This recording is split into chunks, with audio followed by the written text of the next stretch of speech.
Cuando era niño, me sorprendía que Grecia estuviese siempre en el primer capítulo de todos los libros.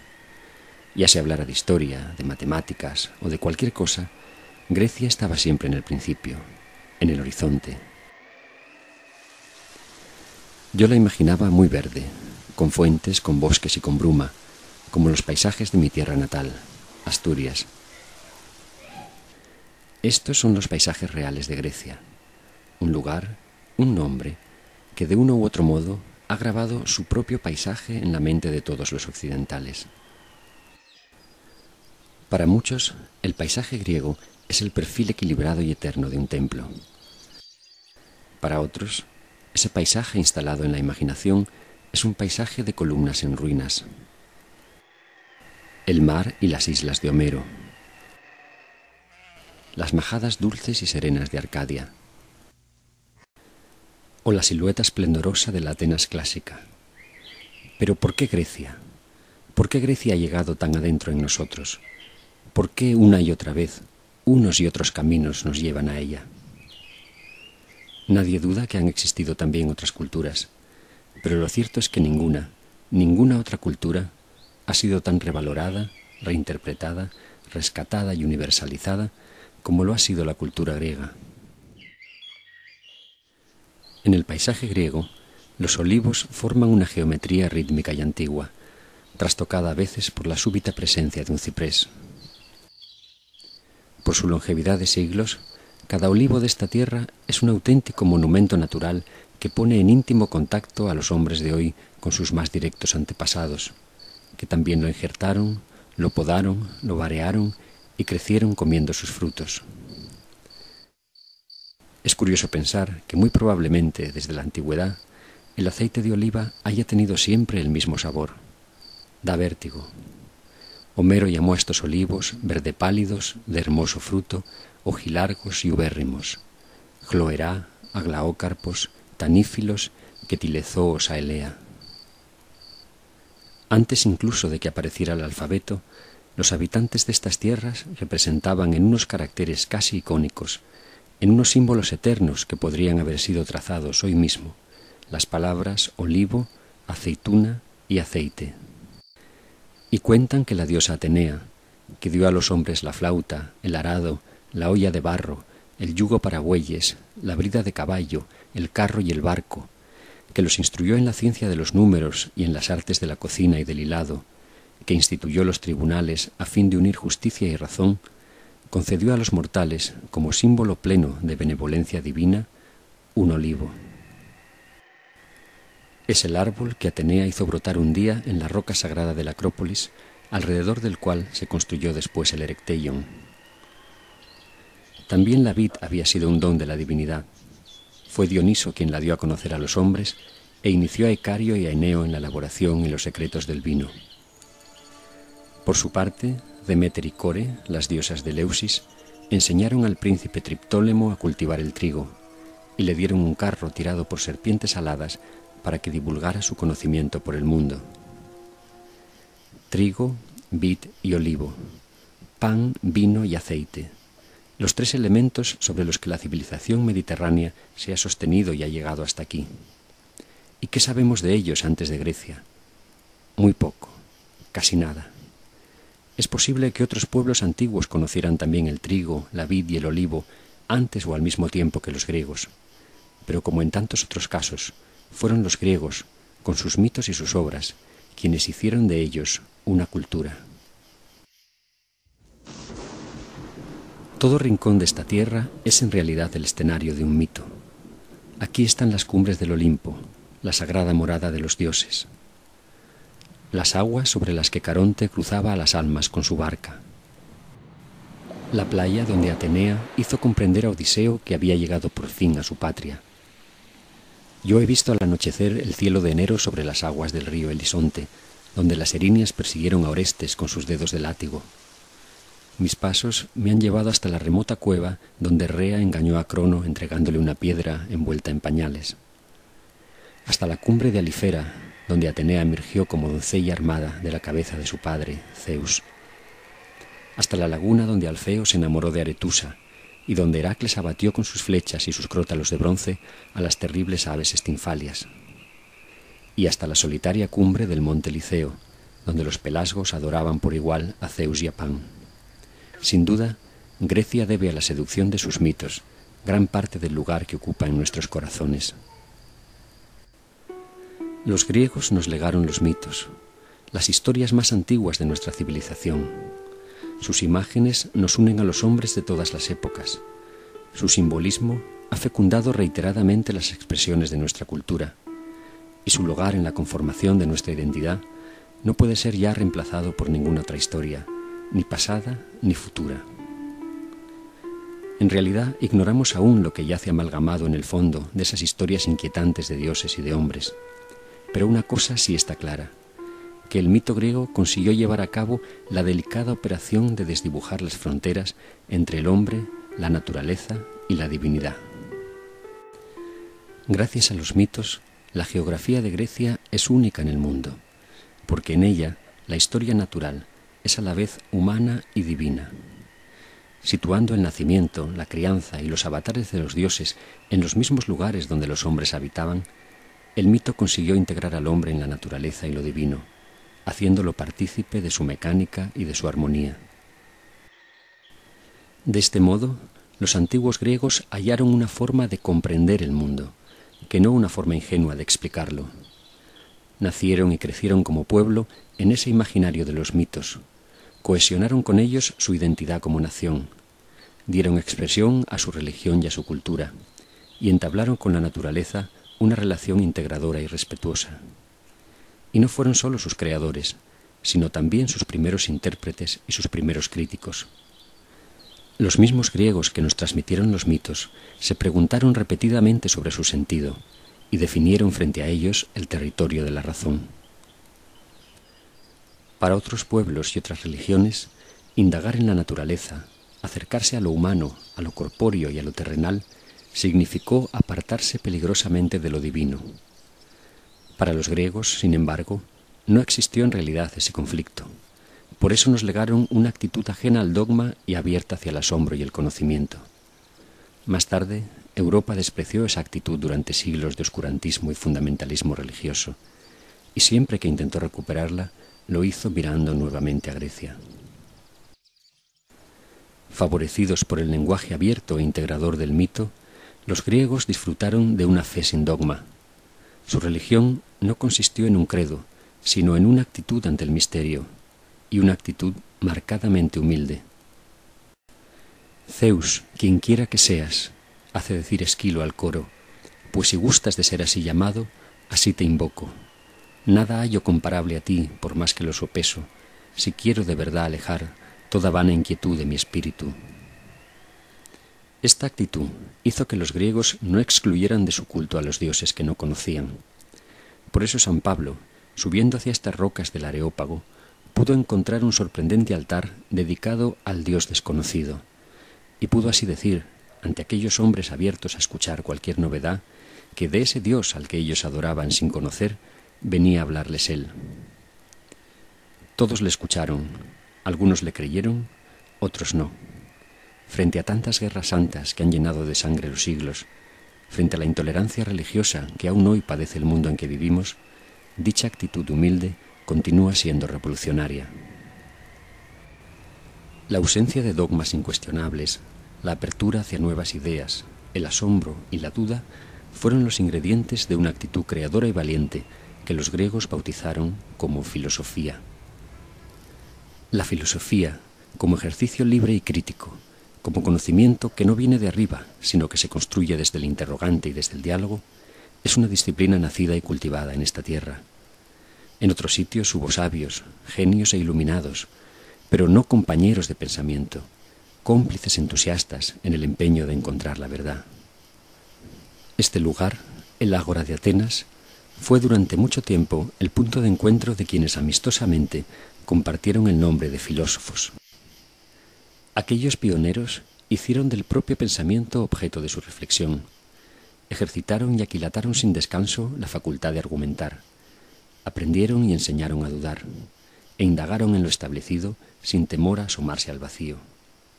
Anaxágoras, Protágoras, Hipias, Gorgias, Critias o Sócrates no fueron exactamente sabios, fueron amigos del saber, filósofos.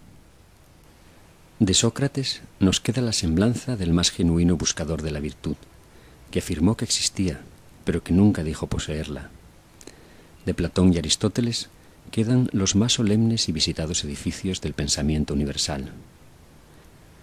Pero todos ellos en conjunto, sofistas, académicos, peripatéticos, epicúreos, estoicos o cínicos, dejaron un legado más verdadero y subversivo que sus conclusiones, su actitud.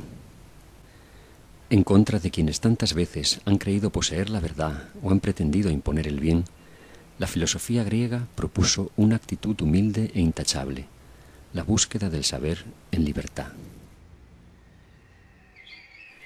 Sobre el ágora de Atenas se elevan 3 colinas rocosas y pobladas de árboles, la colina de las musas, la de las ninfas y la llamada colina de Pnix. Esta última, cuya cima desnuda mira frente a frente a la Acrópolis, es la cuna más emblemática de otro de los grandes legados griegos, la democracia. La historiografía moderna suele decir que la euforia de las victorias atenienses sobre los persas y el subsiguiente impulso económico y moral dejaron el camino abierto para la aparición de la democracia. ¡Qué simpleza! Todos sabemos que en la historia del mundo hubo muchas victorias que trajeron consigo riqueza material y sentimientos de seguridad y orgullo, y que sin embargo no crearon en absoluto nada parecido. La democracia surgió del alma de los griegos, que desde Homero habían comprendido que la vida de cada ser humano, anthros psychi, es única y más valiosa que cualquier tesoro o cualquier ambición. Surgió de su afán por definir lo inherente al hombre, de su incesante búsqueda de lo universal, y del convencimiento de que la idea de justicia y el impulso de la voluntad habitan por naturaleza en cada uno de los seres humanos. Hace 2500 años, en el escaso espacio de unas décadas, fue tomando cuerpo sobre el proscenio de esta plaza una creación única.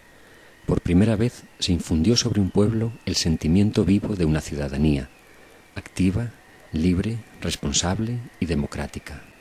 Durante los años de paz en tiempos de Pericles, se cruzaban en esta explanada Esquilo, Sófocles, Eurípides, Aristófanes, Heródoto, Tucídides, Fidias, Ictinos, Calícrates, Aspasía, Anaxágoras, Protágoras, Gorgias, Hipias, Antifón y Sócrates.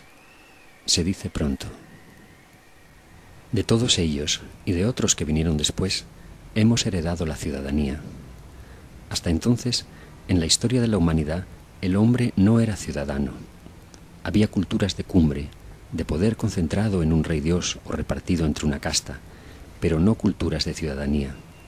Y la democracia se creó sobre el demos, un pueblo consciente de su dignidad y dispuesto a ejercerla. La experiencia de las polis griegas, con todos los defectos que puedan señalarse, confirió a la sociedad del momento unos sentimientos de libertad, justicia, igualdad, responsabilidad e implicación en la definición y en la salvaguarda del interés común, desconocidos en su época y, desgraciadamente, en las épocas que vinieron después. La democracia griega tuvo por ideales supremos la libertad y la igualdad, ideales que desde esta tribuna fueron defendidos por los ciudadanos mediante la fuerza de la palabra. Por un lado, libertad para hablar en privado y en público, libertad para participar en la política, libertad para vivir conforme a los propios deseos. Por otro lado, isonomía o igualdad ante la ley, isopolitía o igualdad de derechos políticos, isigoría o igualdad en el uso de la palabra. Y junto a estos derechos, también una virtud, la parresía, la virtud de implicarse y de usar la palabra para defender la verdad. El esplendor de estas ideas, evocadas en estado puro desde lo alto de esta roca, nos revela lo frágil y confusa que aún hoy es la democracia en el mundo.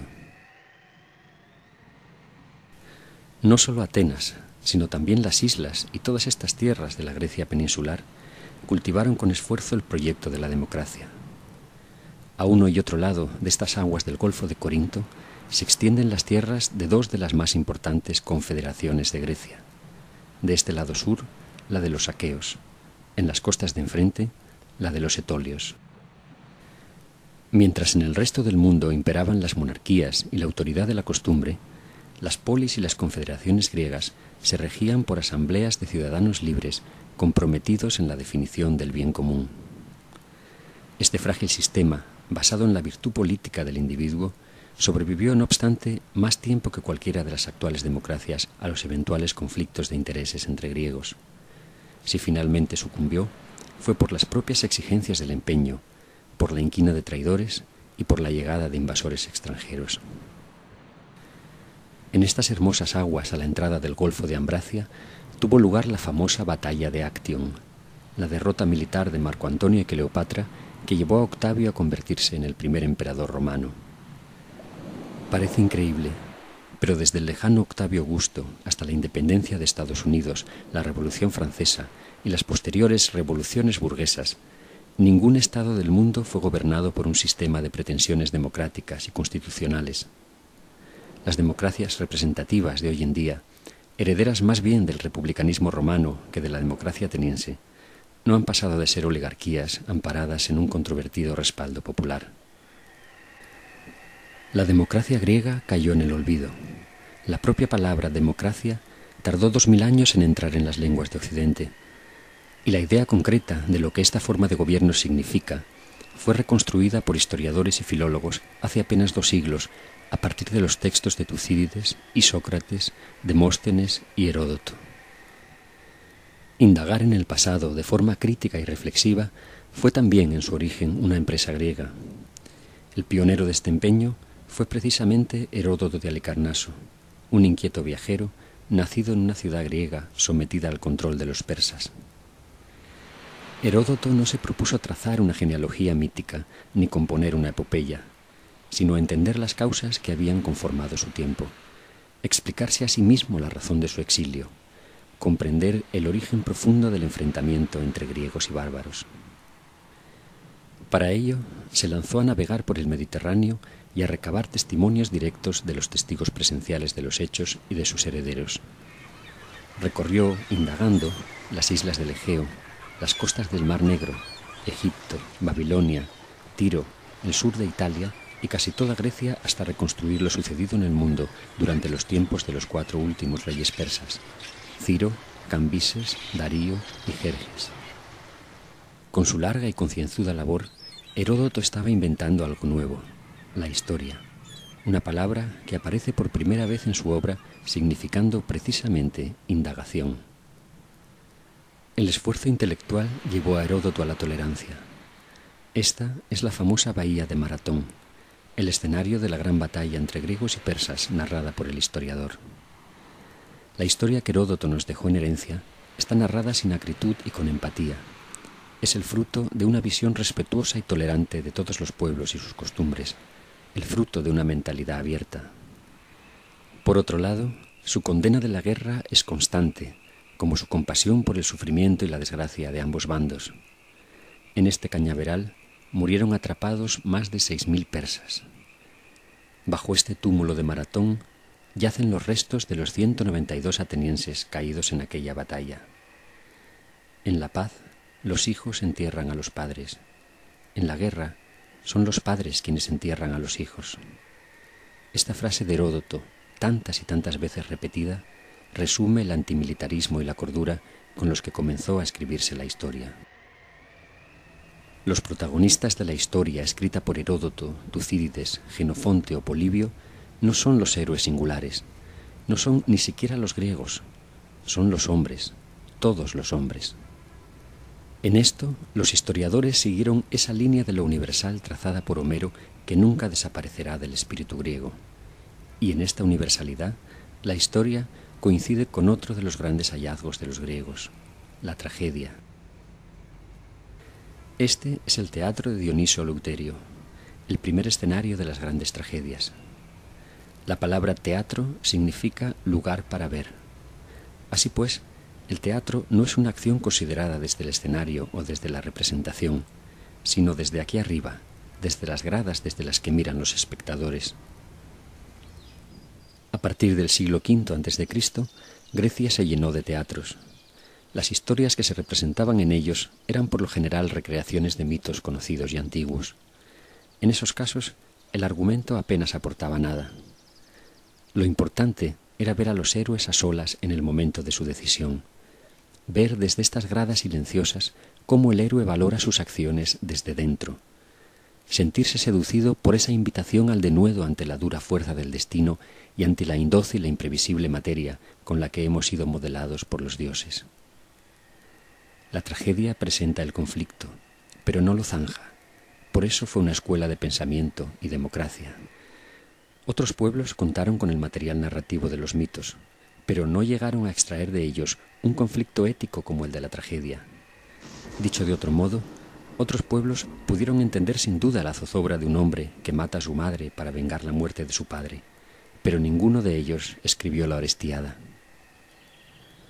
Los griegos nos dejaron la tragedia, pero también la comedia y la poesía lírica y la épica y la historia, el ensayo, la novela, el diálogo, el epigrama, el encomio, el epitalamio, la hermenéutica, la propedéutica, la coreografía. Todos los géneros literarios en que nuestra cultura se ha expresado y se expresa son una herencia de los griegos. El gran mérito de aquellos hombres es que en todos los ámbitos cifraron siempre lo que imaginaron y que lo hicieron de forma magistral. Por eso, quienes han venido después han tenido que referirse a ellos, que intentar evolucionar sobre ellos. Esta es una realidad inamovible que marca la cultura universal. La literatura, la historia, la política, la ley y la ciencia se desarrollaron por escrito con los griegos. Pero ese punto de partida no hubiera sido nunca posible sin el maravilloso hallazgo del primer alfabeto fonético completo, del instrumento que posibilitó trasladar la voz al silencio de la mirada. Ese proceso jamás se hubiera puesto en marcha sin esos diminutos y frágiles palitos, esos dones con voz y pensamiento que Cadmo regaló a la Hélade. Si el latín dejó de ser un día una lengua ágrafa, fue porque recibió las letras de los griegos salidos de este puerto de Eubea. Y si las lenguas de Occidente comenzaron un día a escribirse y a desarrollarse, fue también porque recibieron la herencia de aquel alfabeto. Un extensísimo número de palabras y conceptos abstractos con los que hoy nos expresamos fueron utilizados por primera vez en griego. Idea, lógica, problema, método, teoría, análisis, sistema, símbolo, frase, diálogo, dialéctica, ética, política, máquina, energía, misterio, metro, música, melodía, ritmo, armonía. ¿Cómo sería el mundo si esta lengua nunca hubiera existido? Sin duda mucho más brutal y más sombrío de lo que es ahora, por difícil que pueda parecernos.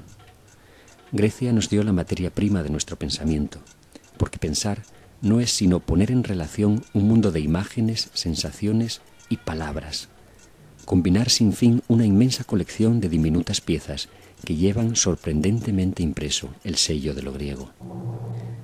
La lengua que desde hace 3.500 años resuena sin interrupción en estos paisajes es la lengua madre del pensamiento abstracto, la lengua madre de todos nuestros alfabetos fonéticos, la primera lengua franca, la más antigua de las vivas en tradición oral y escrita, la primera en influencia literaria histórica, la lengua de la primera gramática y de la primera reflexión metalingüística. Y si hemos de juzgar por el enorme influjo que ha ejercido y que aún ejerce sobre las demás, la lengua griega es la lengua más vital del mundo. Probablemente los griegos no hayan sido los primeros en todo, pero sí fueron los primeros en hablarnos sistemáticamente de todo. Sus escritos son el registro más antiguo y completo del pensamiento y el saber humano, un registro que aún no ha sido comprendido por entero y que, además de inspirar el presente, arrojará algún día luz sobre estadios anteriores del mundo, sobre saberes remotos de los que los griegos fueron tan solo transmisores. La medicina, la física, la ciencia y la tecnología dejaron sus primeros testimonios firmes en los escritos de los griegos. Esta es la patria de Pitágoras, de Hipócrates, de Arquímedes, de Euclides, de Eratóstenes y de tantos otros que aceptaron el reto de tratar de entender los porqués de la naturaleza. Hoy seguimos llamando a las plantas y a los animales con los mismos nombres con los que los clasificaron Aristóteles, Teofrasto y Dioscórides. Hace apenas 4 siglos, Copérnico y Kepler desmontaron el sistema geocéntrico llamado de Ptolomeo, que había imperado durante 1500 años, sustituyéndolo por otro heliocéntrico, que curiosamente coincidía con el descrito por Aristarco de Samos en el siglo III a.C. En este monte cercano a Epidauro nació Asclepio, el héroe sanador, y en los santuarios de Asclepio nació la medicina científica, unida a la búsqueda de la armonía con la naturaleza y la divinidad. El primero que escribió un conjunto de tratados científicos abordando la enfermedad como fenómeno natural fue Hipócrates, un espíritu inquieto de esta isla de Kos que abrió camino a un arte nuevo y largo para una vida breve. De los nombres de quienes le siguieron, recordamos sobre todo a Demócedes, médico del rey persa Darío, a Diocles, gran estudioso de la anatomía, a Praxágoras, pionero en el estudio del sistema vascular, a Herófilo, indagador de la fisiología del cerebro, del ojo y de los genitales, a Erasístrato, que estudió las funciones de los nervios y el ciclo del oxígeno en la sangre, a Dioscórides, el padre de la farmacopea, al propio Aristóteles y al irrepetible Galeno. Parece mentira, pero durante más de 2000 años la historia de la medicina no fue sino el incesante proceso de relectura, comentario, traducción y experimentación de los saberes de este grupo de griegos que vieron en el hombre una naturaleza accesible a la razón. Griega fue la medicina del Imperio Romano, y griegos los saberes paganos que llegaron a esta lejana ciudad de Harán, al famoso hospital de Gundisapur, a la casa de la sabiduría de Bagdad, o a la ejemplar Civitas Hipocrática de Salerno. Imbatric, Imbisac e Imcura fueron griegos de origen y de espíritu que tradujeron al siriaco y al árabe las obras de Hipócrates, Dioscórides y Galeno, las obras de Euclides, Aristóteles y Ptolomeo, que más tarde llegaron a Córdoba y a Toledo. Las bibliotecas medievales nacieron del deseo de generar una cultura capaz de oponerse al paganismo y del empeño visionario de algunos individuos en salvar el saber de los antiguos. Las academias renacentistas nacieron del recuerdo y de la emulación de la academia y del liceo atenienses. Si el teocentrismo, el oscurantismo y el dogma no hubieran socavado los cimientos del espíritu griego, la ciencia estaría hoy al menos 1000 años por delante, y millones de seres humanos no hubieran muerto a manos del fanatismo y la ignorancia. El esfuerzo por comprender la vida y la naturaleza provenía en Grecia de un amor por ambas. Desde los tiempos más remotos, los griegos celebraron, en contacto con la naturaleza, la fuerza inagotable de la vida. Este antiquísimo estadio, perdido hoy en la cumbre del monte Liceo de Arcadia, nos remonta a una época lejana en que muchachas y muchachos en la flor de la edad competían por un premio simbólico de origen vegetal. Aquellas primitivas celebraciones, en las que el elegido encarnaba la fuerza regeneradora de la naturaleza, fueron el germen de los juegos gimnásticos y de los festivales panhelénicos, el origen remoto de nuestro moderno y controvertido deporte. Para los que corrían en estos estadios, o para los que contemplaban sentados en la hierba, el cuerpo no era aún el abominable vestido del alma, como llegó a afirmar después San Gregorio Magno, olvidando tal vez que el Dios de los cristianos se hizo carne. Los griegos ensalzaron la belleza, el cuerpo, el amor y el erotismo, y a salvo del puritanismo y de la mortificación, consiguieron una civilización alegre e inocente. Entre las ruinas del templo de Hera en Olimpia, al lado del antiguo estadio, cubierto por los lodos del río Alfeo, apareció hace poco más de un siglo el Hermes de Praxíteles, la maravillosa estatua del escultor griego cuya obra había fascinado e inspirado a generaciones de artistas solo a través de toscas réplicas romanas. Cerca de estas casas del pueblo de Clima, una azada sacó un día a la luz la famosa Venus de Milo. Una y otra escultura, rescatadas del barro, nos hablan de nuestro propio cuerpo con una admiración y una delicadeza desconocidas en los largos siglos que siguieron a la pérdida de estas estatuas. Paralelamente a la escultura, la gran arquitectura griega nació del deseo de someter la materia y el espacio a una fabulación conceptual. Al igual que hizo el mito, se propuso integrar en una misma creación al hombre, la naturaleza y la divinidad, y desarrolló para ese fin una herramienta tan precisa y sutil como la música, pero aún más enigmática, si cabe, por hallarse expresada en el silencio, la geometría. Los griegos elevaron la geometría desde el empírico cordel para medir los campos hasta la abstracción matemática total. Cada tambor de una columna dórica es un monumento que evidencia este logro. En las proporciones de cada uno de ellos está contenido el templo entero. El templo entero puede ser inducido a partir de un tambor gracias a la geometría que lo inspira, y que es reflejo de una misma armonía presente también en la figura humana, en la estructura de las plantas, en la del universo. Euclides y su escuela formularon estos principios de forma sistemática, con tal rotundidad, que su obra se transmitió intacta hasta el siglo XIX y no fue completada hasta el XX. La arquitectura, la ingeniería, la mecánica, la física, la astronomía, la topografía, la cartografía, la náutica y muchas disciplinas más se han desarrollado sobre los elementos de la geometría euclidiana. La moderna geometría hiperbólica y la moderna geometría elíptica amplían hoy el alcance de esta ciencia, pero siguen definiéndose frente a la geometría euclidiana. Estos tambores y sillares caídos, estas columnas que hoy yacen en el barro o afloran de la vegetación, no eran entonces monumentos, sino espacios de vida, espacios públicos en los que la belleza era un valor que buscaba expresión a través de la arquitectura, la escultura y la pintura. Estas columnas sostenían y perfilaban armónicas estoas. Sobre estos pedestales se alzaban un día hermosas estatuas. La razón por la que en tiempos posteriores y oscuros fueron derribados los templos, borradas las pinturas y convertidas en cal las estatuas, es porque recordaban la medida humana, porque cultivaban saberes que tenían por objeto al hombre en el mundo. Muchos griegos, llamados despectivamente idólatras, fueron perseguidos y martirizados solo porque en su propiedad aparecieron libros o estatuas. Hoy, sin embargo, las palabras de Pericles a los atenienses nos parecen hermosas y en nada censurables. Filocalumen meteftelías, filosofumen anef malaquías. Amamos la belleza sin apartarnos de la sencillez. Amamos el conocimiento sin abandonarnos a la molicie. Así podría resumirse la actitud del espíritu griego. Así, o con los dos antiguos apotegmas que durante siglos estuvieron grabados aquí, sobre el templo de Apolo en Delfos, para servir a las generaciones presentes y futuras. Midenagan gnosis afton. Nada en exceso, conócete a ti mismo.